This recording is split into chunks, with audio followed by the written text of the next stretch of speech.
Jornal Band Cidade. Oferecimento Hyundai Urca. Falou Hyundai, falou Urca. Novidade que chegou ao Brasil promete cair no gosto das baixinhas no mês das crianças. Comércio ambulante de Uberaba ainda gera polêmica. Vendas de ventiladores e similares cresceram quase 200% nos últimos meses. Por que é tão difícil a recuperação e os cuidados com pacientes que tiveram fratura de fêmur? Uberlândia recebe mais uma opção de ensino profissionalizante, é a Escola Móvel. Agora, no Band Cidade, que está no ar.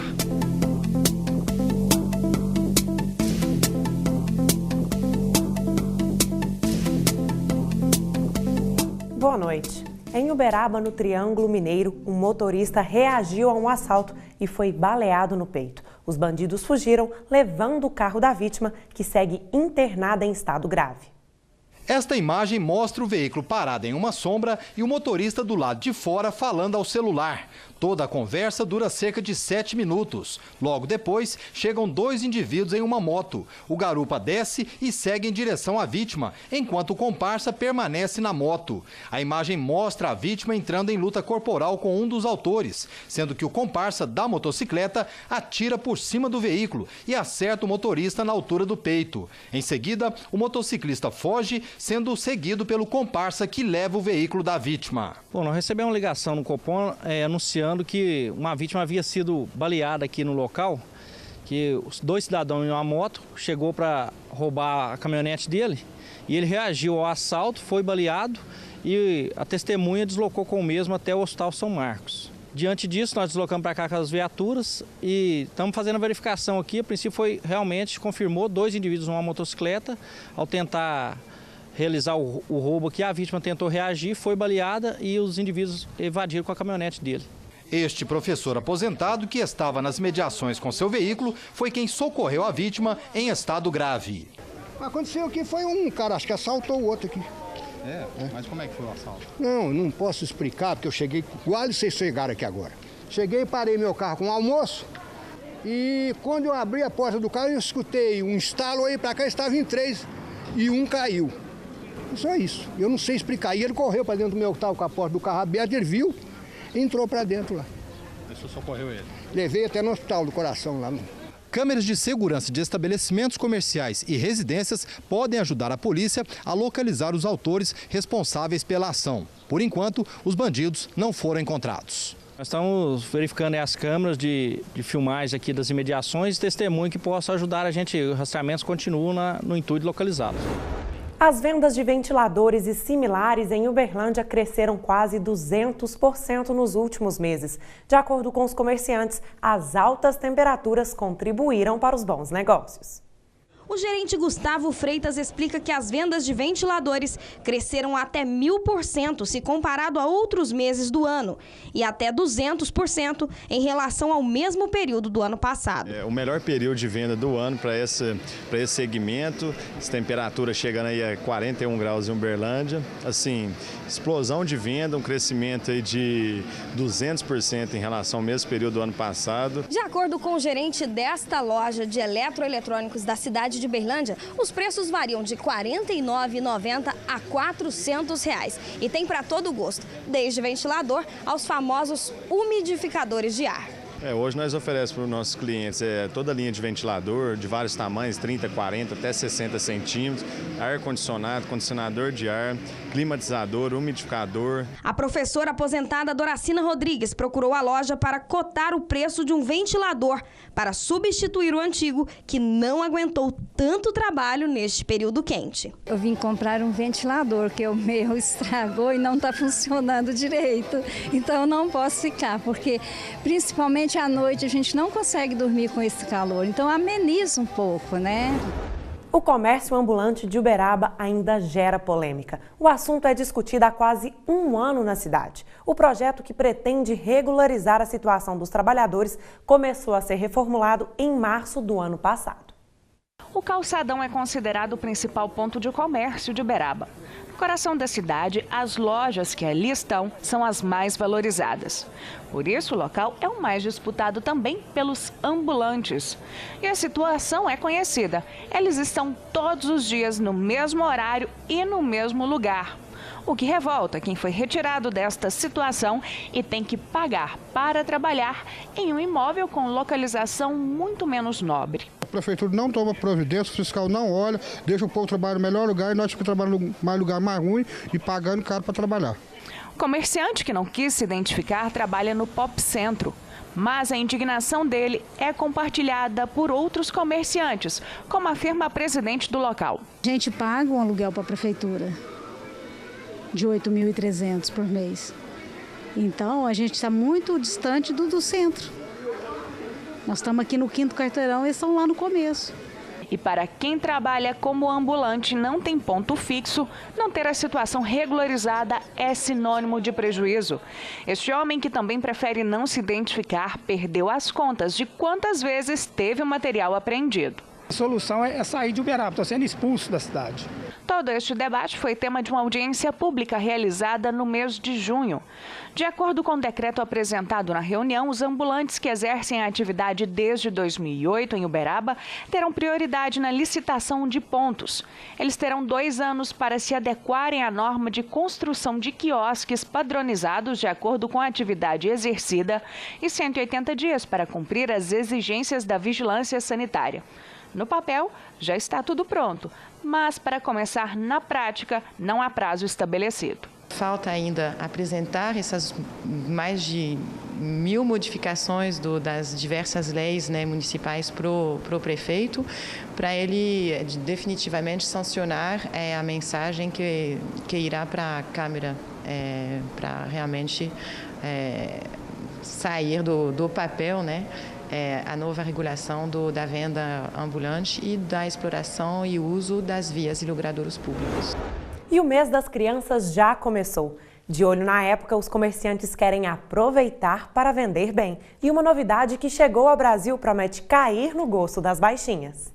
A arte que surgiu na Alemanha, ganhou a Europa e chegou recentemente ao Brasil, consiste em transformar bonecas em bebês quase reais. Este trabalho é desenvolvido pela Cegonha, como são conhecidas as artistas do Bebê Reborn. Maria Luísa Sena, de Uberlândia, trabalha com isso há pelo menos 1 ano e meio. Bebê Reborn é uma arte de transformação. Nós transformamos o bebê para parecer um bebê semelhante a um bebê de verdade, com as características. A gente pinta, faz as veinhas, tem as manchinhas do frio, então tem que parecer real mesmo. Por ser apaixonada com bonecas, ela procurou um curso em Brasília e hoje desenvolve a arte a fim de realizar sonhos. As primeiras bonecas eu comecei a vender para fora, porque até então o pessoal de Uberlândia não conhecia o meu trabalho. Então eu vendia para Bahia, para São Paulo, para Ribeirão Preto, Presidente Olegário. A Olivia tem 3 meses de idade e é um dos bebês reborns aqui do ateliê da Maria Luísa. Os bebês aqui custam em média R$ 900 a R$ 1.600 e cada um deles já sai daqui com as características dos pais. Vai em identidade com o nome que a minha cliente escolhe para bebê, a cidade que a bebê nasceu, a data de nascimento da bebê, tudo isso vai no kit. É muito, muito gostoso, vai tudo embaladinho, sabe? Tudo bem arrumado, perfumado, ela vai toda perfumada. Porque aqui a gente tem que pensar como que vai ser a cor do cabelinho, que cor de olhinho que eu vou colocar que vai combinar. Será que ela vai sentir muito frio? As manchinhas do frio, se é mais avermelhadinhas. Quem embarcou nesta ideia foi Heloísa, que há 10 meses comprou a Ana Luísa para a filha de 6 anos. E hoje tem o bebê como um membro da família. Porque eu fiquei encantada, né, com as bonecas, né, para parecer tão um bebê real, né, que decidi comprar assim para mim, para minha filha, né. Heloísa conta que a semelhança entre a boneca e um bebê é tão grande que por diversas vezes sofreu assédio nas ruas da cidade. Eu já evito até sair um pouco com ela, porque o assédio é tanto. Já cheguei, assim, as pessoas me dão frente na fila por causa dela, né? A minha menina, às vezes, desce do carro com ela e os povos já vai acudindo, correndo, achando que é o bebê de verdade, sabe? É muito assédio com ela. Agora a política. A Câmara Municipal de Uberaba realizou a primeira reunião do mês de outubro. Gabriela Almeida, o que esteve em pauta? Boa noite. Boa noite, Natália. Os vereadores votaram em segundo turno o projeto de emenda à lei orgânica do município. O projeto é aquele polêmico que altera o plano diretor e transforma em área urbana a região da Serraria. Eu fui até lá para acompanhar mais um capítulo desta novela que parece não ter fim. Mesmo já promulgado pelo presidente da Câmara, o projeto tem que ser votado em 2 turnos, por se tratar de uma emenda à lei orgânica do município. Os vereadores aprovaram em primeiro turno e rejeitaram os vetos do prefeito, que impediam a região de ser integrada à zona urbana do município. Como o executivo não a sancionou, o próprio presidente da Câmara promulgou as emendas. E como era de se esperar, com este histórico, todos os vereadores presentes votaram a favor no último turno. De acordo com um dos autores da emenda, a decisão não trará prejuízos ao meio ambiente. Com a mudança no plano diretor, nós já entendimos que ele não estava em desacordo com a lei orgânica, porque o que existe hoje na Serraria e o que será permitido vir a existir, hora nenhuma, de maneira alguma e de modo algum, acarretará em algum adensamento habitacional. De acordo com Samir Cecílio, as alterações visam regularizar a situação dos rancheiros que moram no local há pelo menos 30 anos e não têm como ter a escritura. Ele afirma que a lei não irá proteger as construções irregulares. Do ponto de vista ambiental, todos aqueles ranchos, que têm construções aquém da cota mínima, essas obviamente terão que ser demolidas e serem reconstruídas além da cota mínima. A região, conhecida como Serraria, tem cerca de 2 quilômetros e fica às margens da represa de Volta Grande. No local, existem pelo menos 280 ranchos. De acordo com o Ministério Público Federal, a ocupação é totalmente irregular e esta alteração na lei orgânica do município não regulariza a situação dos moradores. São ocupações que se localizam na área de preservação permanente do Rio Grande, quer dizer, são aquelas áreas que devem ser mantidas intocadas para a preservação e proteção do recurso hídrico. E, ademais disso, elas adentram também na área desapropriada pela CEMIG para a formação do reservatório de Volta Grande. Então, há 2 irregularidades que são ocasionadas, que são caracterizadas por essas ocupações irregulares. Ministério da Agricultura cria grupo de trabalho para analisar os critérios para as áreas de refúgio no plantio de sementes transgênicas. Os detalhes você acompanha em instantes. Até já!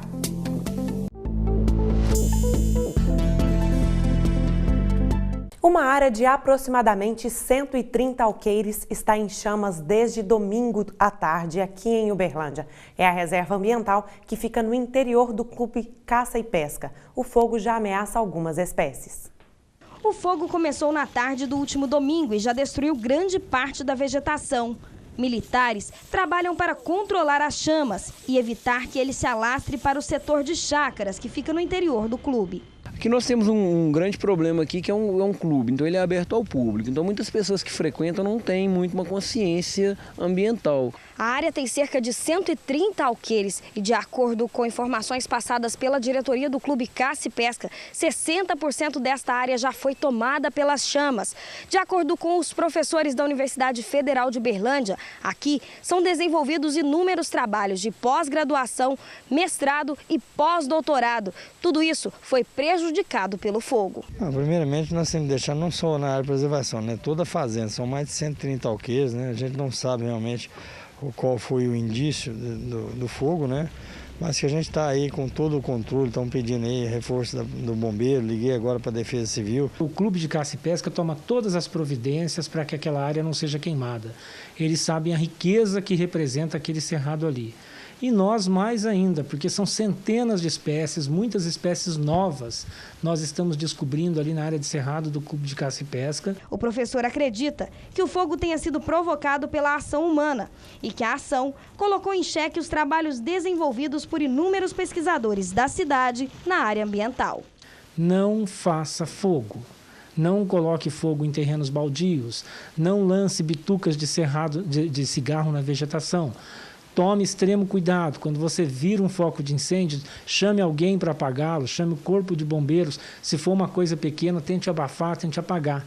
Uma das pesquisas desenvolvidas na área incendiada é a respeito de uma nova espécie de formiga, que só foi encontrada nos cerrados da região do Clube e na região do Rio Panga. O estudo, realizado por 4 professores universitários, acontece desde 2008 e foi reconhecido internacionalmente no mês passado. Nós descobrimos essa espécie que era nova. Era uma espécie totalmente diferente, ou seja, ela foge do padrão morfológico do seu próprio grupo, como se fosse conosco, assim, ao invés de parecer um primata como nós somos, ela se parecia com uma outra coisa, mais parecida com um cavalo, alguma coisa assim. O DEMAI registrou em setembro uma redução importante no consumo de água. Foram cerca de 227 milhões de litros, que representam um dia de consumo em Uberlândia. Essa diminuição está permitindo a chegada de um maior volume de água aos imóveis, suficiente para atender aos usos prioritários. Mas mesmo assim, não mudou o estado de alerta, que mantém o monitoramento em tempo integral dos centros de reservação de Uberlândia. Em julho foi criado pelo DEMAI o agente educativo. A fiscalização desses agentes foi tão bem aceita pela população que a equipe foi ampliada para 6 membros, que passaram também a notificar os imóveis que a própria população tem delatado. De julho até hoje, o teleatendimento do DEMAI registrou 1.096 ligações de usuários denunciando o desperdício de água e todos eles estão sendo notificados e orientados para não abusar, senão serão penalizados. O diretor do departamento, Orlando Rezende, ressalta que o período de estiagem ainda não acabou e que o forte calor é um dos maiores vilões do elevado consumo. Mas a água que está chegando às estações de tratamento não é suficiente para atender à elevação do consumo típico deste período. Então, a população ainda deve ficar atenta quanto à economia de água. O Ministério da Agricultura criou um grupo de trabalho para analisar os critérios para as áreas de refúgio no plantio de sementes transgênicas. A CNA, que propôs o grupo, espera que as normas sejam publicadas a tempo do plantio. O plantio de sementes convencionais em áreas de refúgio nas lavouras comerciais geneticamente modificadas e portadoras de genes de resistência a pragas precisa ser regulamentado por meio de uma instrução normativa ou portaria do governo federal.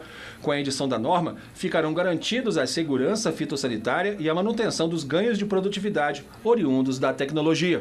O Ministério da Agricultura criou um grupo de trabalho para definir os critérios para a aplicação do refúgio na produção de soja. O problema é que a definição sobre a portaria da pasta está demorando muito, uma vez que o plantio está prestes a começar em algumas regiões do Brasil. O grupo de trabalho foi criado a pedido da CNA, que aguarda a publicação da portaria.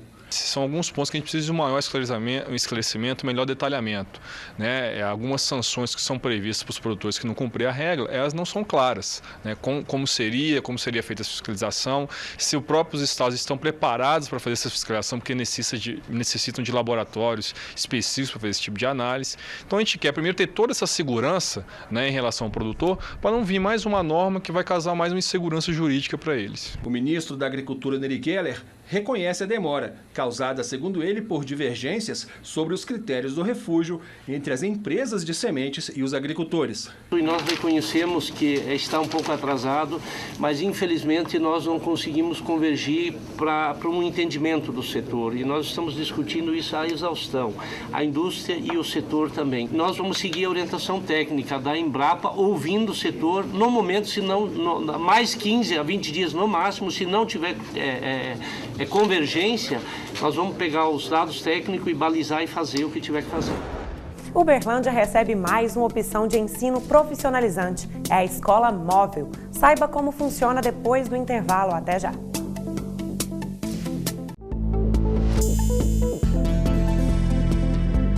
Vamos falar de saúde. Quem tem ou teve na família uma pessoa com mais de 65 anos de idade que sofreu uma queda e fraturou o fêmur, sabe o quanto a situação é difícil. A recuperação e os cuidados com o paciente precisam ser levados a sério. A reportagem é de Léo Carvalho. Dona Maria Aparecida estava fazendo café quando caiu e fraturou o fêmur. A fratura no colo do fêmur em pessoas com mais de 65 anos, infelizmente, é uma ocorrência comum e grave. Este tipo de fratura acontece na maioria das vezes, como no caso da Dona Aparecida, com uma simples queda. E é por isso que os médicos se preocupam tanto com o fato do idoso cair.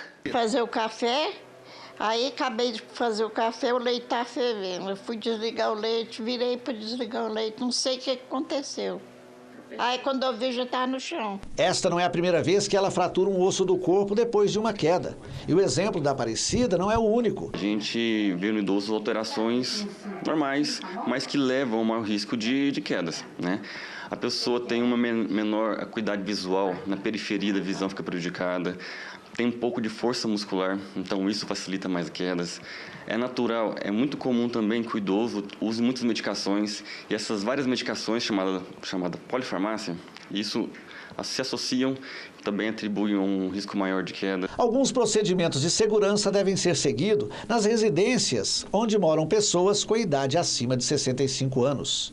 Por exemplo, tapetes. Tapetes que a gente vê que toda pessoa idosa adora um tapetinho bonito na porta do banheiro, ao lado da sua cama. Isso é uma armadilha para o idoso. É o fio de passar roupa, por exemplo, uma extensão que passa, uma mesinha pequena, ou até um cachorrinho. Todos esses itens são predisponentes a ter quedas. A gente pode evitar isso. Pode evitar removendo esses tapetes, removendo esses objetos pequenos, que às vezes o idoso não se percebe, né? À noite, que é muito comum a pessoa levantar à noite, né, para ir no banheiro, deixar sempre uma luz acesa no corredor, na passagem desse idoso, para ele enxergar melhor algum obstáculo, porventura, que possa acontecer.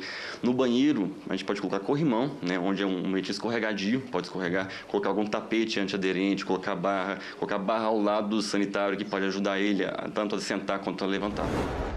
Após ter recuado 0,4% em agosto, a atividade do comércio reagiu em setembro. De acordo com o indicador Serasa Experian, houve avanço de quase 1% no movimento dos consumidores nas lojas de todo o país. Com estes resultados, o movimento no comércio acumulou este ano alta de 4% em relação ao mesmo período do ano passado. A alta da atividade varejista em setembro foi concentrada em 2 segmentos. Crescimento de quase 1% no ramo de tecidos, vestuário, calçados e acessórios e nas lojas de móveis, eletroeletrônicos e equipamentos de informática. Já os demais setores acusaram queda em suas movimentações. Uberlândia vai receber ao longo do mês de outubro mais uma opção de ensino profissionalizante. É a Escola Móvel do SESI Senai. É a primeira vez que o projeto está na cidade. Esta é a primeira vez que Uberlândia recebe a unidade da Escola Móvel SESI Senai. Com 2 escolas fixas na cidade, a proposta foi levar conhecimento profissionalizante a um dos setores mais afastados da cidade, a região do Grande Morumbi. Região bem distante do centro de Uberlândia e é uma região carente. Então nós estamos aqui proporcionando a essas pessoas que talvez nem são de Uberlândia, vieram aqui morar e aqui buscar uma nova vida. A educação não se faz só na sala de aula, naquele ensino convencional. No dia a dia nosso, nós fazemos educação. E a nossa cidade, o slogan do nosso prefeito é por uma cidade educadora. A FIENG também está nos ajudando a contemplar esse momento que nós estamos passando em Uberlândia. São 12 cursos gratuitos de formação e capacitação profissional que estão sendo disponibilizados na unidade, das 8 horas da manhã até meio-dia e depois de 1h45 da tarde até às 6. Estamos ensinando a ela algum ofício, que com certeza vai se tornar uma profissão. A Escola Móvel está em Uberlândia entre os dias 30 de setembro e 28 de outubro e atende toda a população da zona leste da cidade de Uberlândia. Foram pelo menos 500 vagas, todas elas foram preenchidas, mas existe uma lista de espera. Caso o candidato não compareça por pelo menos 3 aulas, ele será eliminado do curso e outra pessoa poderá entrar no lugar. Pode haver desistência, então se algum tiver algum interessado aqui do bairro, pode procurar a tenda móvel aqui do SESI Senai, que a gente aceitará a inscrição. As empresas chegam, vão até nós na prefeitura, falando da mão de obra. E a FIENG está nos proporcionando a isso. Entrando na campanha Outubro Rosa, a Prefeitura de Uberlândia iluminou prédios públicos como o Teatro Municipal, a Casa da Cultura, o Museu Municipal. Empresas privadas também aderiram à iniciativa e são diversos prédios que ganharam a cor rosa com o anoitecer. E são com essas imagens que o Band Cidade de hoje termina. A gente volta amanhã às 6:50 da noite. Obrigada pela sua companhia e uma ótima noite para você.